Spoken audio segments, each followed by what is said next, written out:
Hi Nina, I wanted to talk about the recent issues we've had with inventory shortages. Last week, the resistor components were missing for 3 days, and it halted line BS production. I'm aware of that, Alex. The issue came from a delay in our supply chain. Our vendor reported problems at customs, and the components were stuck. We need a more effective inventory control system. We're relying too much on manual checks and it's leading to inaccurate stock levels. I agree. I've been researching automated inventory tracking systems. They can help us monitor real-time inventory levels and generate shortage alerts. That sounds promising. But we also need to set minimum stock thresholds. When we drop below a certain number, it should trigger a restock request. That can be programmed into the system. Also, I propose we do weekly cycle counts to catch discrepancies earlier. Good point. We should also review the lead time from our suppliers.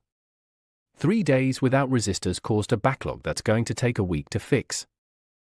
We'll renegotiate the delivery terms and add a clause for urgent shipments.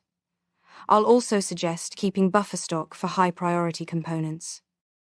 Let's make a list of the critical components and define what constitutes a shortage for each. I'll prepare a draft and include a safety stock strategy. We can review it with the procurement team. Morning, Mike. Do you have a minute? Yeah, what's up? We just got an email from Delta Circuits. They're asking for an urgent shipment of 2000 PX45 units. They need it by this Friday. Wait, this Friday? That's insane. That's what, 4 days? Exactly. They're willing to pay extra for express delivery, but we weren't scheduled to ship that batch until the 21st. Do we even have enough finished product? Not yet. We have about 600 ready to go. The rest are in different stages of production. So it's not just a logistics issue, we've got a production crunch too. Right. I checked with the line team earlier. If we run night shifts and cut changeover time, we might hit 2000 by Thursday night. That's tight. What about testing and packaging? We'll need to parallel those steps with production. I'll need to coordinate testing as units come off the line. Okay. Let's assume you can hit the numbers.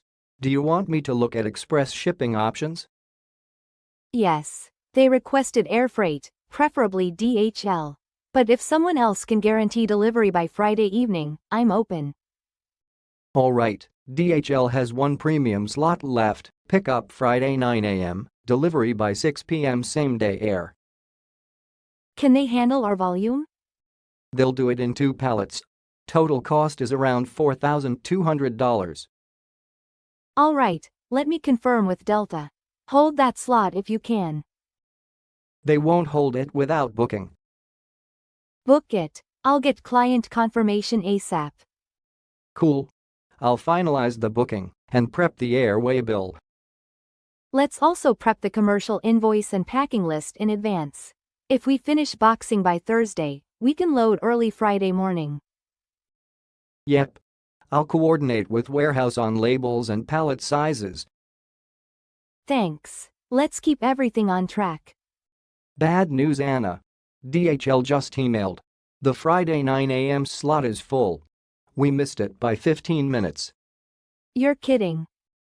Nope. But UPS has an alternative. 8:30 a.m. pickup, same-day air, $4,600. Book it. No time to go back and forth. Already on it. I'll update the tracking link once it's active. We're at 1,100 units packed. Another 600 in QA, and the last batch is on the line now. You think we'll hit 2,000 by Thursday? If we keep running overtime, yes. QA is the bottleneck now.